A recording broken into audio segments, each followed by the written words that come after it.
Halo alkane halo alkane एक chapter है बच्चों। इसमें बहुत ही इंपॉर्टेंट एक क्वेश्चन है जो कि सीजी बोर्ड के हिसाब से इंपॉर्टेंट है, साथ ही सीबीएसई में भी इंपॉर्टेंट होता है। तो हम इसको डिस्कस करेंगे। SN1 और SN2 रिएक्शन में क्या अंतर है। SN1 का मतलब होता है न्यूक्लियोफिलिक सब्स्टिट्यूशन यूनिमॉलिक्यूलर। यहाँ पर जो 1 है उस 1 का मतलब होता है यहाँ पर यूनिमॉलिक्यूलर। यहाँ पर हम देखेंगे जो 2 है, इस 2 का मतलब होता है आपका बाईमॉलिक्यूलर। 2 का मतलब है यहाँ पर बाईमॉलिक्यूलर। अब हम इसमें डिफरेंस को देखते जाएंगे। सबसे पहले हम देखेंगे कि इसमें जो रेट है, अभिक्रिया की जो दर है, वो एल्किल हैलाइड के सांद्रता के ऊपर में डिपेंड करता है। तो हम इसको लिखेंगे रेट इक्वल टू KRH। यहाँ पर आप देखिए कि SN2 में जो रेट है, अभिक्रिया की दर है, वो आपका एल्किल हैलाइड के साथ साथ न्यूक्लियोफाइल की कंसंट्रेशन के ऊपर भी डिपेंड करेगा। तो हम यहाँ पर लिखेंगे रेट इक्वल टू KRH और न्यूक्लियोफाइल। सेकंड नंबर में आप देखिए क्रियाशीलता का क्रम, ऑर्डर ऑफ रिएक्टिविटी। जो हमारे पास एल्किल हैलाइड होते हैं उसकी रिएक्टिविटी का क्या क्रम होगा।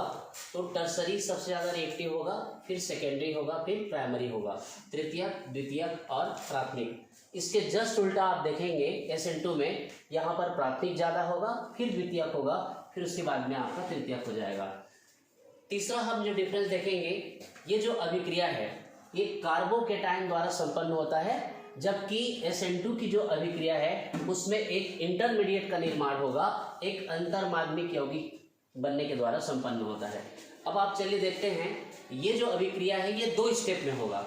तो सबसे पहला जो स्टेप है आप देख रहे हैं यहाँ पर हमने लिखा है टर्सरी ब्यूटाइल। टर्सरी ब्यूटाइल में क्या होगा, ये जो बॉन्ड का इलेक्ट्रॉन है ये क्लोरीन की तरफ शिफ्ट हो जाएगा और इसमें कौन सा चार्ज आ जाएगा, प्लस चार्ज आ जाएगा। प्लस चार्ज आने की वजह से यहाँ पर कौन से प्रकार का केटाइन बनेगा, तृतीयक या टर्सरी कार्बोकेटाइन का निर्माण होगा और Cl- यहाँ पर बनेगा।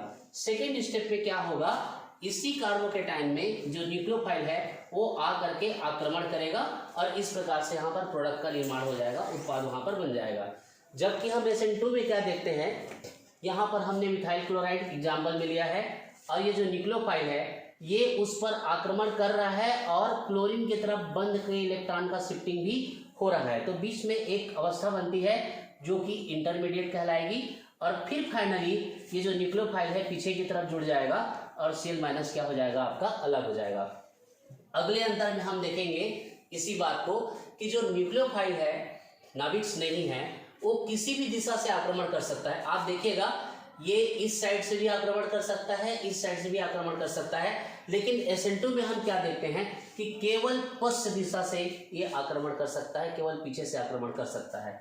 अगला हम पॉइंट देखेंगे, इसमें विन्यास नहीं बदलता। आप यहाँ पर देख सकते हैं कि जिस प्रकार से पहले यहाँ पर क्लोरीन था ठीक उसी प्रकार से यहाँ पर न्यूक्लियोफाइल जुड़ा हुआ है, इसमें विन्यास नहीं बदलता।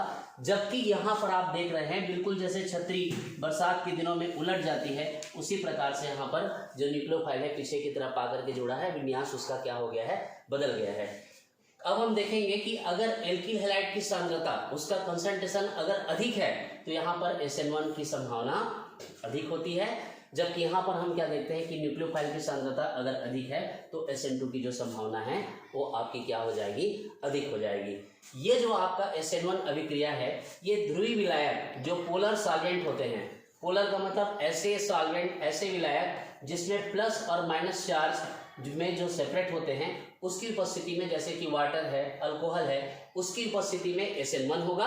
जबकि जो SN2 है वो आपका बेंजीन है, कार्बन टेट्राक्लोराइड है, जो नॉन पोलर सॉल्वेंट होते हैं, अध्रुवीय विलायक होते हैं, उसके प्रेजेंस में ये वाली अभिक्रिया होती है। तो इस प्रकार से बहुत ही इंपॉर्टेंट है आपके बोर्ड के लिए।